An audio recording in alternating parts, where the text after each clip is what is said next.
ಆನೇಕಲ್ ಚಂದನ ನ್ಯೂಸ್ಗೆ ಸ್ವಾಗತ. ಮರಸೂರು ಗ್ರಾಮ ಪಂಚಾಯಿತಿ ಹಾಗೂ ಜಿಕೆವಿಕೆ ಬೆಂಗಳೂರು ಸಹಯೋಗದಲ್ಲಿ ನಡೆದ ಸಮಗ್ರ ಕೃಷಿ ಪದ್ಧತಿಗಳ ತರಬೇತಿ ಮತ್ತು ಚರ್ಚಾಗೋಷ್ಠಿ.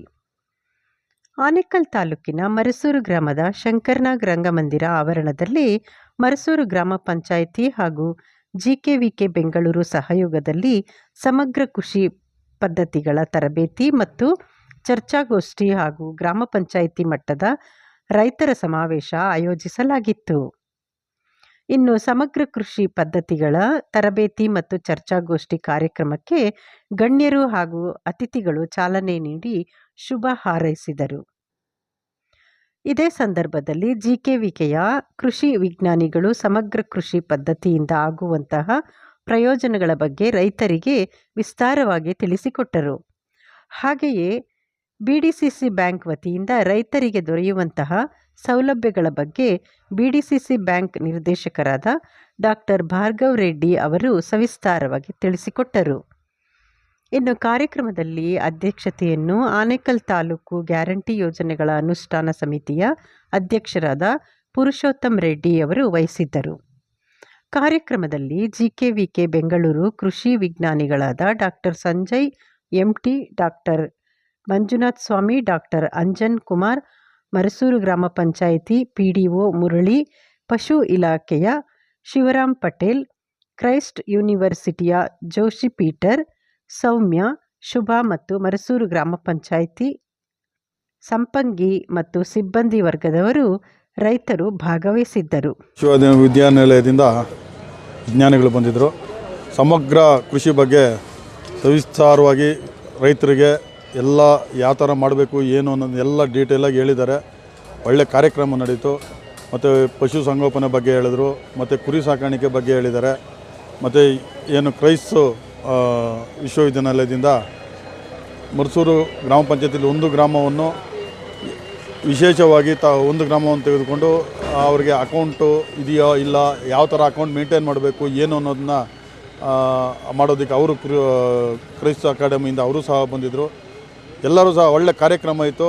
ಎಲ್ಲರೂ ಇದನ್ನ ರೈತರು ಈಗ ವಿಶೇಷವಾಗಿ ನಾವು ಮರಸೂರು ಗ್ರಾಮ ಪಂಚಾಯತಿಯಿಂದ ಒಂದು 25 ಜನ ರೈತರಿಗೆ ಸಮಗ್ರ ಕೃಷಿ ಮಾಡೋದಕ್ಕೆ ಅನುಕೂಲ ಮಾಡಿಕೊಡ್ತೇವೆ ಅಂತ ಪಂಚಾಯತಿಯಿಂದನೂ ಹೇಳಿದ್ದೇವೆ. ಯಾರು 25 ಜನ ಬಂದು ನಾವು ಮಾಡ್ತೇವೆ, ಸಮಗ್ರ ಕೃಷಿ ಮಾಡ್ತೇವೆ ಅಂತ ಯಾರು ಪಂಚಾಯತಿಗೆ ಹೇಳ್ತಾರೋ ಅವರಿಗೆ ಪಂಚಾಯತಿ ವತಿಯಿಂದ ಏನು ಸಹಕಾರ ಬೇಕು ಮತ್ತು ಕೃಷಿ ಇಲಾಖೆಯಿಂದ ಏನು ಅವ್ರ ಕಡೆಯಿಂದ ಏನು ಸಹಕಾರ ಆಗುತ್ತೆ ಅನ್ನೋದನ್ನ ನೋಡಿಕೊಂಡು ನಾವು ಅವರಿಗೆ ಅವರು ಸಹಕಾರ ನೀಡ್ತೇವೆ. ಇನ್ನು ದಯವಿಟ್ಟು ಮುಂದಿನ ದಿನಗಳಲ್ಲಿ ಸಮಗ್ರ ಕೃಷಿ ಬಗ್ಗೆ ಎಲ್ಲರೂ ಯೋಚನೆ ಮಾಡಬೇಕು. ಯೋಚನೆ ಮಾಡಿ ಇನ್ನು ಸಮಗ್ರ ಕೃಷಿಯನ್ನು ನಾವು ಮಾಡಿದ್ರೆ ಅಂದರೆ ಈ ಕಾರ್ಯಕ್ರಮಗಳು ಏನು ಈಗ ಮರಸೂರಿನಲ್ಲಿ ಏನು ಈ ಕಾರ್ಯಕ್ರಮ ನಡೀತು, ಇಂಥ ಕಾರ್ಯಕ್ರಮಗಳು ನಡೆಸಬೇಕು. ಪಂಚಾಯತಿಗಳಲ್ಲಿ ಎಲ್ಲ ರೈತರು ಬರಬೇಕು. ಆದರೆ ನಮಗೆ ರೈತರು ಕಮ್ಮಿ ಇದ್ದರು. ಇವೆಲ್ಲ ತಿಳ್ಕೊಂಡ್ರೆ ನಮಗೆ ನಾವು ಏನಿನ್ನೊಂದು 10 ವರ್ಷ ಎಕ್ಸ್ಟ್ರಾ ಜಾಸ್ತಿ ಬದುಕಬೇಕು ಅಂದರೆ ಇಂಥವೆಲ್ಲ ಚರ್ಚೆಗಳಾಗಬೇಕು. ಒಳ್ಳೆಯ ಕಾರ್ಯಕ್ರಮ ಆಯಿತು. ಮತ್ತು ಏನು ಇವತ್ತು ಕೃಷಿ ವಿಚಾರದಿಂದ ಬಂದಿದ್ದಂಥ ಎಲ್ಲ ಅಂಜನ್ ಕುಮಾರ್ ಇರ್ಬೋದು, ಸಂಜಯ್ ಕುಮಾರ್ ಇರ್ಬೋದು, ಮತ್ತು ಮಂಜುನಾಥ್ ಸ್ವಾಮಿ ಅವರು ಇರ್ಬೋದು, ಮತ್ತು ನಮ್ಮ ಬಿಡಿಸಿಸಿ ಬ್ಯಾಂಕಿಂದ ನಾವು ಏನು ಭಾರ್ಗವ್ ರೆಡ್ಡಿ ಅವರು ನಿರ್ದೇಶಕರಾಗಿದ್ದಾರೆ. ಅವರು ಸಹ ನಾವು 1.5 ಎಕರೆ ಇದೆ 15 ಲಕ್ಷ ಲೋನ್ ಕೊಡ್ತೇವೆ. ಸೊ ನಿಮಗೆ ಆ ಲ್ಯಾಂಡ್ಗೆ ತಕ್ಕನಾಗೆ ನಾವು ಲೋನ್ ಕೊಡ್ತೇವೆ, ದಯವಿಟ್ಟು ಲೋನ್ ತಗೊಳ್ರಿ ಅಂತ ಅವರು ಹೇಳ್ತಾ ಇದ್ದಾರೆ. ನಾವು ಅದರ ಜೊತೆಗೆ ಪಂಚಾಯತಿಯವರು ಸಹ ಸಪೋರ್ಟ್ ಇದೆ. ದಯವಿಟ್ಟು ಎಲ್ಲರೂ ಇದನ್ನ ಉಪಯೋಗಪಡಿಸಬೇಕು ಅಂತ ನಾನು ರೈತರಲ್ಲಿ ಮನವಿ ಮಾಡ್ಕೊತೇನೆ. ಒಂದು ವಿಶೇಷವಾದ ಕಾರ್ಯಕ್ರಮವನ್ನು ಹಮ್ಮಿಕೊಂಡಿದ್ದು, ರೈತರ ಸಮಾವೇಶವನ್ನು ಹಮ್ಮಿಕೊಂಡಿದ್ದು. ಇದರಲ್ಲಿ ನಮ್ಮ 8 ಗ್ರಾಮದ ಗ್ರಾಮಸ್ಥರ ರೈತರುಗಳು ಸಹ ಭಾಗಿಯಾಗಿದ್ದರು. ಈಗಾಗಲೇ ತಮ್ಮೆಲ್ಲರಿಗೂ ತಿಳಿದಿರುವಂತೆ ಮರಸೂರು ಗ್ರಾಮ ಪಂಚಾಯಿತಿಯಿಂದ ಹೈನುಗಾರಿಕೆಗೆ ಪ್ರೋತ್ಸಾಹಧನವನ್ನು ನೀಡುವ ಮುಖಾಂತರ ಹೈನುಗಾರಿಕೆಯನ್ನು ಮತ್ತು ಕೃಷಿಯನ್ನು ಎಲ್ಲದನ್ನೂ ಸಹ ಉತ್ತೇಜನ ಮಾಡ್ತಾಯಿದ್ದೀವಿ. ಈಗ ನಮ್ಮ ರೈತರು ಸಹ ಇನ್ನೂ ಹಳೆ ಪದ್ಧತಿಗಳನ್ನೇ ಅನುಸರಿಸಿಕೊಂಡು ಲಾಭದಾಯಕದ ಹುದ್ದೆಗಳನ್ನು ನಡೆಸೋಕ್ಕೆ ಆಗ್ತಾಯಿಲ್ಲ ಅವ್ರ ಕೈಯಲ್ಲಿ. ಇದನ್ನು ಮನಗಂಡ ನಾವು ಗ್ರಾಮ ಪಂಚಾಯಿತಿಯಿಂದ ಚರ್ಚಿಸಿ ನಮ್ಮ ಬಿಡಿಸಿಸಿ ನಿರ್ದೇಶಕರು ಈ ದಿನ ಭಾರ್ಗವ್ ಸರ್ ಅವರು ಬಂದಿದ್ದರು. ಅವರು ಸಹ ತಮ್ಮ ಬ್ಯಾಂಕ್ ಕಡೆಯಿಂದ ರೈತರಿಗೆ ಏನೆಲ್ಲ ಸವಲತ್ತುಗಳು ಸಿಗುತ್ತೆ ಅದ್ರ ಬಗ್ಗೆ ತಿಳಿಸ್ಕೊಟ್ರು. ನಾವು ಗ್ರಾಮ ಪಂಚಾಯಿತಿಯಿಂದ ಕರ್ನಾಟಕ ಜಿಕೆವಿಕೆ ಕೃಷಿ ವಿದ್ಯಾಲಯದಿಂದ ಹಲವಾರು ನುರಿತ ತಜ್ಞರನ್ನು ಕರೆಸಿ ಹೊಸ ಬೆಳೆ ಪದ್ಧತಿಗಳು, ಸಮಗ್ರ ಕೃಷಿ, ಸಾವಯವ ಕೃಷಿ ಬಗ್ಗೆ ರೈತರಿಗೆ ಮನವರಿಕೆ ಮಾಡಿಕೊಟ್ಟಿದ್ದೀವಿ. ಈಗ ಯಾರೆಲ್ಲ ಮುಂದೆ ಬರ್ತಾರೋ ಅವರಿಗೆ ಗ್ರಾಮ ಪಂಚಾಯಿತಿಯಿಂದ ಸಹ ನಾವು ಎಲ್ಲ ರೀತಿಯ ಸಹಕಾರವನ್ನು ನೀಡಿ ನಮ್ಮ ಗ್ರಾಮ ಪಂಚಾಯಿತಿಯನ್ನು ಈ ನಿಟ್ಟಿನಲ್ಲೂ ಸಹ ಮಾದರಿಯಾಗಿ ಮಾಡ್ತೀವಿ ಅಂತ ಹೇಳುತ್ತಾ ಈ ಕಾರ್ಯಕ್ರಮಕ್ಕೆ ಆಯೋಜನೆಗೆ ಸಹಕಾರ ನೀಡಿದ ನಮ್ಮ ತಾಲೂಕು ಗ್ಯಾರಂಟಿ ಸಮಿತಿ ಅಧ್ಯಕ್ಷರಿಗೂ ಮತ್ತು ಆಗಮಿಸಿರ್ತಕ್ಕಂಥ ಎಲ್ಲ ರೈತ ಬಾಂಧವರಿಗೂ ನಮ್ಮ ಗ್ರಾಮ ಪಂಚಾಯಿತಿ ಸಿಬ್ಬಂದಿ ವರ್ಗದವರಿಗೂ ಧನ್ಯವಾದಗಳನ್ನ ಸಲ್ಲಿಸ್ತೇವೆ. ಇನ್ನು ಮರ್ಸೂರು ಗ್ರಾಮ ಪಂಚಾಯಿತಿಯಲ್ಲಿ ಏನು GKVK ಇಂದ ಅಂದರೆ ಅಗ್ರಿಕಲ್ಚರ್ ಯೂನಿವರ್ಸಿಟಿಯಿಂದ ಪ್ರೊಫೆಸರ್ಗಳು ಇಲ್ಲಿಗೆ ಬಂದಿದ್ದರು. ಬಹಳ ದೀರ್ಘವಾಗಿ ರೈತರು ಯಾವ ರೀತಿ ಆರ್ಗ್ಯಾನಿಕ್ ಫಾರ್ಮಿಂಗು ಮಾಡಬೇಕು ಅಂತ ಹೇಳಿಬಿಟ್ಟು ರೈತರಿಗೆಲ್ಲ ತಿಳಿಸಿದ್ದಾರೆ. ಅದ್ರ ಜೊತೆಗೆ BDCC ಬ್ಯಾಂಕಿಂದ ಕೂಡ ಹಲವಾರು ಸೌಲಭ್ಯಗಳು, ಅಕಸ್ಮಾತು ಯೂನಿವರ್ಸಿಟಿಯಿಂದ ನಮಗೇನಾದರೂ ಸೈಂಟಿಫಿಕ್ ಅಪ್ರೋಚ್ ಮಾಡಿ ರೈತರಿಗೆ ನೀವು ಈ ರೀತಿ ಬೆಳೆ ಬೆಳೀರಿ ಅಂತ ಏನಾದರೂ ಹೇಳಿದಾಗ ಅದಕ್ಕೆ ಸಹಾಯಧನ ಮಾಡಲಿಕ್ಕೆ ನಾವು BDCC ಬ್ಯಾಂಕ್ ಅವ್ರು ಯಾವಾಗಲೂ ಮುಂದೆ ನಿಂತಿದ್ದೇವೆ. ರೈತರು ಇದಕ್ಕೆ ಮುಂದೆ ಬನ್ನಿ ದಯಮಾಡಿ. ಯಾಕೆ ಅಂತ ಹೇಳಿದ್ರೆ ಇವತ್ತಿನ ದಿನ ಏನಾಗೋಗ್ಬಿಟ್ಟಿದೆ, ನಮ್ಮಲ್ಲಿ ಜಮೀನಿದ್ದುಕೊಂಡು ನಾವು ಇನ್ನೊಬ್ಬರು ಬೆಳೆದಿರೋದನ್ನ ಆಧಾರದ ಮೇಲೆ ಎತ್ಕೊಂಬಂದು ಇಲ್ಲಿ ಊಟ ಮಾಡುವಂತಹ ಪರಿಸ್ಥಿತಿ ಆಗಿದೆ. ಇನ್ನೊಂದು 2 ದಿನ ಹೋದರೆ ನಾವು ಇಲ್ಲೆಲ್ಲ ಜಮೀನುಗಳು ಕಳ್ಕೊಂಡ್ರೆ ನಾವು ಏನು ತಿಂತಾ ಇದ್ದೀವಿ ಅನ್ನೋದು, ಅಂದರೆ ಆ ವಿಷವಾದಂತಹ ಒಂದು ಆ ಊಟಗಳನ್ನ ಏನು ತಿಂತಾ ಇದ್ದೀವಿ ಅನ್ನೋದು ಕೂಡ ನಮಗೆ ಗೊತ್ತಾಗೋದಿಲ್ಲ.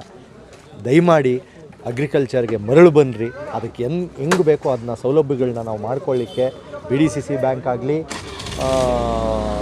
GKVK ಯೂನಿವರ್ಸಿಟಿಯಿಂದ ಅಂಜನ್ ಅವರಾಗಲಿ, ಇವರೆಲ್ಲನೂ ನಾವು ನಿಮ್ಮ ಸಹಾಯಕ್ಕೆ ನಿಂತ್ಕೊಳ್ತೀವಿ ಅಂತ ಹೇಳ್ತಾ ನಾನು ಈ 1-2 ಮಾತುಗಳನ್ನ ಹೇಳಿ ಮುಗಿಸ್ತಾ ಇದ್ದೆ. ಕಾರ್ಯಕ್ರಮ ರೈತರೊಂದಿಗೆ ಸಮಗ್ರ ಕೃಷಿಯ ಬಗ್ಗೆ ಚರ್ಚಾಗೋಷ್ಠಿಯನ್ನು ಮರ್ಸೂರು ಗ್ರಾಮ ಪಂಚಾಯಿತಿ ಮತ್ತು ಕೃಷಿ ವಿಶ್ವವಿದ್ಯಾಲಯ ಬೆಂಗಳೂರು ಇವರ ಸಂಯುಕ್ತ ಆಶ್ರಯದಲ್ಲಿ ಮರ್ಸೂರು ಗ್ರಾಮ ಪಂಚಾಯಿತಿಯಲ್ಲಿ ಶಂಕರನಾಗ ರಂಗಮಂದಿರದಲ್ಲಿ ಇವತ್ತು ಆರ್ಗನೈಸ್ ಆಗಿದ್ದ ಉದ್ದೇಶ ಏನಂತಂದರೆ, ನಮ್ಮ ಮರ್ಸೂರು ಗ್ರಾಮ ಪಂಚಾಯಿತಿ ನಮ್ಮ ಕೃಷಿ ವಿಶ್ವವಿದ್ಯಾಲಯಕ್ಕೆ ಕೇವಲ ಕೂಗಳತೆ ದೂರದಲ್ಲಿರೋದು, 40-45 ಕಿಲೋಮೀಟ್ರು. ನಾನು ಗಮನಿಸಿರ್ತಕ್ಕಂಥದ್ದು ಏನಂದರೆ, ಇದೇ ಒಂದು ಗ್ರಾಮ ಪಂಚಾಯಿತಿಯ ಒಬ್ಬ ವಿದ್ಯಾರ್ಥಿಯಾಗಿ, ಒಬ್ಬ ಹುಡುಗನಾಗಿ, ಒಬ್ಬ ಮೇಷ್ಟ್ರಾಗಿ ನಾನು ಕಂಡುಕೊಂಡಿರ್ತಕ್ಕಂಥದ್ದು ಕಳೆದ 7-8 ವರ್ಷಗಳಿಂದ ನಮ್ಮ ಗ್ರಾಮ ಪಂಚಾಯಿತಿಯ ಯಾವೊಬ್ಬ ರೈತನು ನಮ್ಮ ಕೃಷಿ ವಿಶ್ವವಿದ್ಯಾಲಯಕ್ಕೆ ಸಂಬಂಧನೇ ಇಲ್ಲ ರೀತಿ ಇರ್ತಕ್ಕಂಥದ್ದು. ಮತ್ತು ಕೃಷಿ ವಿಶ್ವವಿದ್ಯಾಲಯದಲ್ಲಿ ಏನೇನು ಚಟುವಟಿಕೆಗಳಾಗ್ತವೆ, ಯಾವ್ಯಾವ ಹೊಸ ರೀತಿಯಾಗಿರ್ತಕ್ಕಂಥ ತಳಿಗಳನ್ನ ಬಿಡುಗಡೆ ಮಾಡಿರ್ತೀವಿ, ಹೊಸ ತಂತ್ರಜ್ಞಾನ ತಾಂತ್ರಿಕತೆಗಳನ್ನು ನಾವು ಕೊಟ್ಟಿರ್ತಕ್ಕಂಥದ್ದು ಈ ನಮ್ಮ ಭಾಗಕ್ಕೆ ಅದು ಪರಿಚಯ ಆಗಲಿಕ್ಕೆ ಸ್ವಲ್ಪ ಕಷ್ಟ ಸಾಧ್ಯ ಆಗ್ತಿದೆ. ಹಾಗಾಗಿ ಈ ಒಂದು ನಿಟ್ಟಿನಲ್ಲಿ ಈ ಒಂದು ಗ್ಯಾಪನ್ನು ಫುಲ್ಫಿಲ್ ಮಾಡಬೇಕು ಅಂದ್ಬಿಟ್ಟು ಪಂಚಾಯಿತಿಯೊಂದಿಗೆ ಮುರಳಿ ಸರ್ ಅವರೊಂದಿಗೆ ನಾನು ಚರ್ಚೆ ಮಾಡಿದಾಗ ಒಂದು ಅವಕಾಶ ಮಾಡಿಕೊಟ್ಟಿದ್ದಾರೆ. ಈ ಒಂದು ಮರ್ಸೂರು ಗ್ರಾಮ ಪಂಚಾಯಿತಿನಲ್ಲಿ 20-25 ಜನ ರೈತರನ್ನ ಆಯ್ಕೆ ಮಾಡಿಕೊಂಡು ಸಮಗ್ರ ಕೃಷಿ ಪದ್ಧತಿಯ ಮಾದರಿಗಳನ್ನು ಈ ಒಂದು ಗ್ರಾಮ ಪಂಚಾಯಿತಿ ಮಟ್ಟದಲ್ಲಿ 8 ವಿಲೇಜ್ಗಳಲ್ಲೂ ನಾವು ಅನುಷ್ಠಾನ ಮಾಡಬೇಕು ಅಂತ ಒಂದು ಯೋಜನೆ ಮುಖಾಂತರ ಇವತ್ತು ನಾವು ಈ ಕಾರ್ಯಕ್ರಮ ಆಯೋಜನೆ ಮಾಡಿದ್ವಿ. ಈ ಆಯೋಜನೆಗೆ ಸುಮಾರು ಒಂದು 100-150 ರೈತರು ಭಾಗವಹಿಸಿ ಈ ಒಂದು ಕಾರ್ಯಕ್ರಮ ಭಾಳ ಯಶಸ್ವಿ ಆಗಿದೆ ಅಂತ ಹೇಳಕ್ಕೆ ಇಷ್ಟಪಡ್ತೀನಿ. ಅದ್ರ ಜೊತೆಗೆ ರೈತರಿಗೆ ಒಂದು ಕಿವಿ ಮಾತು ಹೇಳೋದು ಏನಂತಂದರೆ, ಈಗ ಆಲ್ರೆಡಿ ನಮಗೆ ಮಳೆ ಕೊರತೆ ಇದೆ. ಸುಮಾರು 145 ವರ್ಷಗಳ ಇತಿಹಾಸದಲ್ಲಿ ಈ ಒಂದು ರೀತಿಯ ಒಂದು ಮಳೆ ಕೊರತೆಯನ್ನು ಕಾಣ್ತಿರ್ತಕ್ಕಂಥದ್ದು ಕರ್ನಾಟಕ ರಾಜ್ಯದಲ್ಲಿ ಇದು ಪ್ರಪ್ರಥಮ ಬಾರಿಗೆ 145 ವರ್ಷದಿಂದ. ಸೊ ಹಾಗಾಗಿ ಒಬ್ಬ ಕೃಷಿ ವಿದ್ಯಾರ್ಥಿಗೂ ಒಬ್ಬ ಕೃಷಿ ತಜ್ಞನಾಗಿ ಹೇಳೋದಂತಂದರೆ, ನಮ್ಮ ರೈತರು ಕಡಿಮೆ ಅವಧಿ ಇರತಕ್ಕಂಥ ಒಂದು ಬಿತ್ತನೆ ಬೀಜಗಳನ್ನು ಬಳಕೆ ಮಾಡಿಕೊಂಡು ನೀವು ಕೃಷಿಯನ್ನು ಮಾಡುವಂಥದ್ದು ಮಾಡಬೇಕಾಗುತ್ತೆ. ಈಗ ನಮ್ಮ ವಿಶ್ವವಿದ್ಯಾಲಯ ಈಗ ಆಲ್ರೆಡಿ ಒಂದು ರಾಗಿ ತಳಿಯನ್ನು ಬಿಡುಗಡೆ ಮಾಡಿದೆ, ಅದಕ್ಕೆ ಬಹಳ ಬೇಡಿಕೆಯೂ ಸಹ ಬಂದಿದೆ. ಹಾಗಾಗಿ ಅಂತಹ ರಾಗಿ ತಳಿಗಳನ್ನು ಕಡಿಮೆ ಅಲ್ಪಾವಧಿ ತಳಿಗಳನ್ನು ನಾವು ಬಿಡುಗಡೆ ಮಾಡಿರ್ತಕ್ಕಂಥದ್ದು ಇದ್ದಾವೆ. ಹಾಗಾಗಿ ರೈತರು ಈ ಒಂದು ತಳಿಗಳನ್ನು ಬಳಸ್ಕೊಂಡು ರಾಗಿ ಬೆಳೆಯುವಂಥದ್ದು ಆಗಿರ್ಬೋದು. ಅದೇ ರೀತಿ ಇನ್ನೊಂದು ಏನಂತಂದರೆ, ಮಳೆ ಕೊರತೆ ಇದೆ. ನಮಗೆ ಎಲ್ಲಿನೋ ಎಫೆಕ್ಟ್ ಆಗಿರೋದ್ರಿಂದ ಈ ವರ್ಷ ನಮಗೆ 40% ಮಳೆ ಕೊರತೆ ಇದೆ. ಮತ್ತು ಮುಂದಿನ ವರ್ಷಕ್ಕೂ ಸಹ ಮಳೆ ಕೊರತೆ ಆಗುತ್ತೆ. ಹಾಗಾಗಿ ಬೋರ್ವೆಲ್ ಇರ್ತಕ್ಕಂಥ ನೀರಾವರಿ ಇರ್ತಕ್ಕಂಥವರು ರೈತರಿಗೂ ನಾನು ಕಿವಿ ಮಾತು ಹೇಳೋದೇನೆಂದರೆ, ನೀವು ಅಲ್ಪಾವಧಿ ತಳಿಗಳಿಗೆ ಹೆಚ್ಚಿನ ಗಮನವನ್ನು ಕೊಡಿ. ಮತ್ತು ಅತಿ ಹೆಚ್ಚು ನೀರು ಅವಶ್ಯಕತೆ ಇರತಕ್ಕಂಥ ಬೆಳೆಗಳಿಗೆ ಸ್ವಲ್ಪ ಬೆಳೆಗಳನ್ನು ಕಡಿಮೆ ಮಾಡಿ ರಾಗಿ ಅಥವಾ ಮತ್ತು ಮಿಲ್ಲೆಟ್ಸ್ ಅಂತ ಕರಿತೀವಲ್ಲ, ಸಿರಿಧಾನ್ಯಗಳ ಕಡೆ ನೀವು ಒಲವನ್ನು ತೋರಿಸಿದ್ದೆ ಆದರೆ ಖಂಡಿತ ನಿಮಗೆ ಒಳ್ಳೆ ಲಾಭ ದೊರೆಯುತ್ತೆ ಅಂತ ನಾನು ಹೇಳೋಕ್ಕೆ ಇಷ್ಟಪಡ್ತೀನಿ. ಇವತ್ತು ಮರ್ಸೂರು ಗ್ರಾಮ ಪಂಚಾಯತಿಯಲ್ಲಿ ಮರ್ಸೂರು ಗ್ರಾಮ ಪಂಚಾಯತಿ ವತಿಯಿಂದ ಒಂದು ತರಬೇತಿ ಮತ್ತು ಚರ್ಚಾಗೋಷ್ಠಿಯನ್ನು ಆಯ್ಕೆ ನನ್ನ ಹತ್ರ ಇರೋ 50 ಮಕ್ಕಳು ಈ ರಾಜ್ಯಕ್ಕೆ ಸೇರಿದವರಲ್ಲ, ಬೆಂಗಳೂರವರಲ್ಲ. ಹಾಗಾಗಿ ನಮ್ಮ ರಾಜ್ಯದಲ್ಲಿ ಏನು ನಡೀತದೆ, ಕರ್ನಾಟಕದಲ್ಲಿ ಏನು ನಡೀತದೆ, ಬೆಂಗಳೂರಲ್ಲಿ ಏನು ನಡೀತದೆ ಅಂತ ಅವ್ರಿಗೆ ಗೊತ್ತಿಲ್ಲ. ಸೊ ಇನ್ನು ಬರೋ ತಿಂಗಳು ಅಥವಾ ಮುಂದಿನ ವಾರದಲ್ಲಿ ನಮಗೆ 50 ಮಕ್ಕಳು ಮನೆಗೆ ಮೋಟಿವೇಟ್ ಮಾಡ್ತಾರೆ. ಸೊ ಹಾಗಾಗಿ ನಿಮ್ಮಿಂದ ಸಹಕಾರ ಬೇಕು. ಇದು ಉದ್ದೇಶ ಏನು ಅಂದ್ರೆ ನಮ್ಮ ಮಕ್ಕಳಿಗೆ ಮೊದಲು ನಮ್ಮ ರಾಜ್ಯದಲ್ಲಿ ಏನ್ ನಡೀತಾ ಇದೆ ಅಂತ ಗೊತ್ತಾಗುತ್ತೆ. ಜೋಸೆಫ್ ಪೀಟರ್ ಸರ್ ಹೇಳಿದಂಗೆ ಭೀಮಾ ಬಗ್ಗೆ ಇವಾಗ ಗೊತ್ತಾಗಿದೆ, ಮುಂದೆ ವಾಣಿಜ್ಯದ ಬಗ್ಗೆ ಏನ್ ಗೊತ್ತಾಗಬೇಕು, ಏನೆಲ್ಲ ಗವರ್ಮೆಂಟ್ದು ಏನೆಲ್ಲ ಆಯೋಜನೆಗಳಿದೆ ಅದ್ರ ಬಗ್ಗೆ ನಮ್ಮ ಮಕ್ಕಳಿಗೆ ಮೊದಲು ಅರ್ಥ ಆಗಬೇಕು.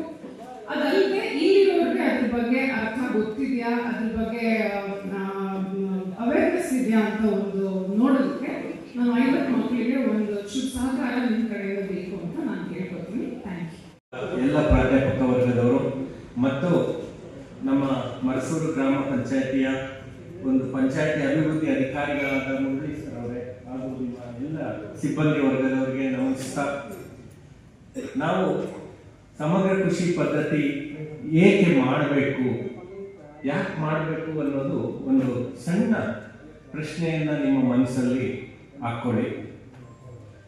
ನನಗೆ ಸಾಕಷ್ಟು ಕಾರ್ಯಕ್ರಮಗಳನ್ನು ನಾನು ಕೊಟ್ಟಿದ್ದೀನಿ. ಇಲ್ಲಿ ಜಿಲ್ಲಾ ತರಬೇತಿ ಕೇಂದ್ರ ಇದೆ ರಾಮಕೃಷ್ಣಪುರದಲ್ಲಿ, ಸುಮಾರು ಕಾರ್ಯಕ್ರಮಕ್ಕೆ ಕರೆಸ್ತಾರೆ. ರಾಗಿ ಬೆಳೆಯ ಬಗ್ಗೆ ಅಥವಾ ಒಂದು ಸಾವಯವ ಕೃಷಿ ಬಗ್ಗೆ, ನೈಸರ್ಗಿಕ ಕೃಷಿ ಬಗ್ಗೆ ಮಾತಾಡಕ್ಕೆ ಕರೆಸ್ತಾರೆ. ಬಂದಾಗ ಅವರು ಹೇಳೋದು ಒಂದೇ, ಸರ್ ರೈತರು ಸಾಕಷ್ಟು ಜನ ಬರಬೇಕಿತ್ತು, ಬರಲಿಲ್ಲ. ಇವಾಗ ಜಮೀನಿನ ಬೆಲೆ ಆ ರೀತಿ ಆಗೋಗಿದೆ ಸರ್, 1 ಎಕರೆ 8 ಕೋಟಿ 10 ಕೋಟಿ ಅನ್ನೋ ಥರ ಅವರು ವಿಷಾದ ವ್ಯಕ್ತಪಡಿಸ್ತಾರೆ. ಸರ್ ನಿಜವಾಗ್ಲೂ ಒಳ್ಳೆ ಬೆಳವಣಿಗೆ, ನಿಮಗೆ 1 ಎಕರೆಗೆ 8 ಕೋಟಿ 10 ಕೋಟಿ ತುಂಬ ಒಳ್ಳೆಯದು. ಆದರೆ ನಾವು ಎಲ್ಲೋ ಒಂದು ಹತ್ರ ಮಣ್ಣನ್ನು ಮರೀತಾ ಇದ್ದೀವಿ ಸರ್. ಮಣ್ಣು ಎಲ್ಲದಕ್ಕೂ ಮುಖ್ಯವಾದ ಒಂದು ತಾಯಿ. ನಾವು ಹೇಗೆ ನಮ್ಮ ತಾಯಿಯನ್ನು ಪೂಜಿಸ್ತೀವೋ, ಪ್ರತಿದಿನ ನೀವು ದೇವರ ಮನೆಯಲ್ಲಿ ಒಂದು ಇಡೀ ಮಣ್ಣನ್ನು ಪೂಜಿಸಿದ್ರೆ ತುಂಬ ಒಂದು ಒಳ್ಳೆಯದು. ಯಾಕೆ ಹೇಳ್ತೀನಿ ಅಂದರೆ, ಇವತ್ತು ನಾವು ನೋಡ್ತಾ ಇದ್ದೀವಿ, ಪರಿಸ್ಥಿತಿ ನೋಡ್ತಾ ಇದ್ದೀವಿ. ಜುಲೈ ತಿಂಗಳು ರಾಗಿ ಬಿತ್ತೋಕ್ಕಾಗ್ತಾ ಇಲ್ಲ, ಮಳೆ ಇಲ್ಲ. ಇದು 146 ವರ್ಷಗಳ ಇತಿಹಾಸವನ್ನು ನೀವು ತಗೊಂಡ್ರೆ, ಇವತ್ತು ಈ ವರ್ಷ ನಾವೇನು ಅನುಭವಿಸ್ತಾ ಇದ್ದೀವಿ ಬರ, 146 ವರ್ಷದ ಹಿಂದೆ ನಡೆದಂತ ಪ್ರಸಂಗ. ಇದಕ್ಕೆ ಕಾರಣ ಯಾರು ಅಲ್ಲ, ಸ್ವತಃ ನಾವು. ಯಾಕೆ ಅಂದ್ರೆ ನಾವು ನಮ್ಮ ಅಭಿವೃದ್ಧಿ ಕಾರ್ಯಗಳಲ್ಲಿ, ನಮ್ಮ ಬೆಳವಣಿಗೆಯಲ್ಲಿ ಮುಖ್ಯವಾಗಿ ನಾವು ಪರಿಸರವನ್ನ ನೆಗ್ಲೆಕ್ಟ್ ಮಾಡಿದ್ದೀವಿ, ನಮ್ಮ ಮಣ್ಣನ್ನು ನೆಗ್ಲೆಕ್ಟ್ ಮಾಡಿದ್ದೀವಿ. ಸಾಕಷ್ಟು ಜನ ನನಗೆ ಕಾಲ್ ಮಾಡ್ತಾರೆ, ಫೋನ್ ಮಾಡ್ತಾರೆ. ಸರ್ಜಾಪುರದವರೇ, ಆನೇಕಲ್ನವರೇ ಫೋನ್ ಮಾಡ್ತಾರೆ, ರಾಗಿ ಬೆಳೆಗೆ ಕಳೆನಾಶಕ ಬೇಕು ಅಂತ ಫೋನ್ ಮಾಡಿದ್ರು. ನಾನು ಕೇಳಿದೆ ಅವರಿಗೆ, ಆಯ್ತಪ್ಪ ರಾಗಿ ಬೆಳೆ ಎಷ್ಟು ಹಂತದಲ್ಲಿದೆ, ಯಾವ ಹಂತದಲ್ಲಿದೆ?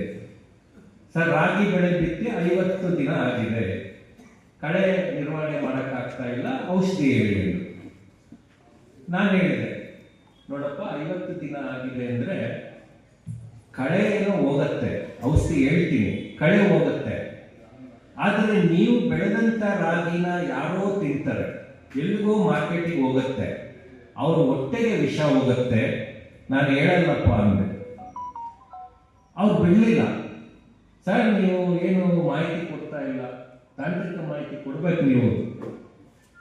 ನಾನು ಕೊಡಲ್ಲಪ್ಪ, ನೀವು ಎಲ್ಲಿ ಬೇಕಾದ್ರೆ ಕಂಪ್ಲೇಂಟ್ ಮಾಡ್ಕೊಳ್ಳಿ, ನಾನು 50 ದಿನದ ರಾಗಿಗೆ ನಾನು ಔಷಧಿ ಹೇಳಲ್ಲ. ಯಾಕೆ ಹೇಳಲ್ಲ ಅಂದ್ರೆ, ರಾಗಿಯನ್ನ 120 ದಿನದಲ್ಲಿ ಕಟಾವು ಮಾಡ್ತಾರೆ. 50ನೇ ದಿನ ಇವ್ರು ಔಷಧಿ ಹೊಡೆದ್ರೆ ಇನ್ನ 70 ದಿನದಲ್ಲಿ ಕಟಾವ್ ಆಗುತ್ತಲ್ಲ ರಾಗಿ, ಆ ರಾಗಿಯಲ್ಲಿ ವಿಷ ಇರುತ್ತೆ, ಆ ಕೆಮಿಕಲ್ ಡಿಗ್ರೇಡ್ ಆಗಲ್ಲ. ನಾನು ಹೇಳಲ್ಲ ಅಂದ್ರೆ ಬಿಡ್ಲಿಲ್ಲ. ಅವರು ಮಧ್ಯಾಹ್ನ ಬೇರೆ ನಂಬರಿಂದ ಫೋನ್ ಮಾಡಿಸಿದ್ರು. ಫೋನ್ ಮಾಡಿ, ಸರ್ ರಾಗಿಗೆ ಕಳೆನಾಶಕ ಬೇಕು ಅಂದ್ರು. ಎಷ್ಟು ಅಂತ, ಯಾವ ದಿನ? 20 ದಿನ ಅಂದರು. ಯಾಕಂದ್ರೆ ನನಗೆ ಹೇಳ್ಬೇಕು, 50ಕ್ಕೆ ನಾನು ಹೇಳಿಲ್ಲ, 20 ದಿನ ಅಂದ್ರೆ ಹೇಳ್ತೀನಿ ಅಂತ. 20 ದಿನ ಅಂತಕ್ಕೆ ಆಯ್ತಪ್ಪ, 2,4-D ಸೋಡಿಯಂ ಸಾಲ್ಟ್ ಅಂತ ಒಂದು ರಾಸಾಯನಿಕ ಇದೆ, ಅದನ್ನ ಹೊಡೆದ್ರೆ ಕಳೆ ಹೋಗುತ್ತೆ, ರಾಗಿಗೆ ಏನು ತೊಂದರೆ ಆಗಲ್ಲ, 20 ದಿನ ಹೊಡಿಲಿ ಅಂತ.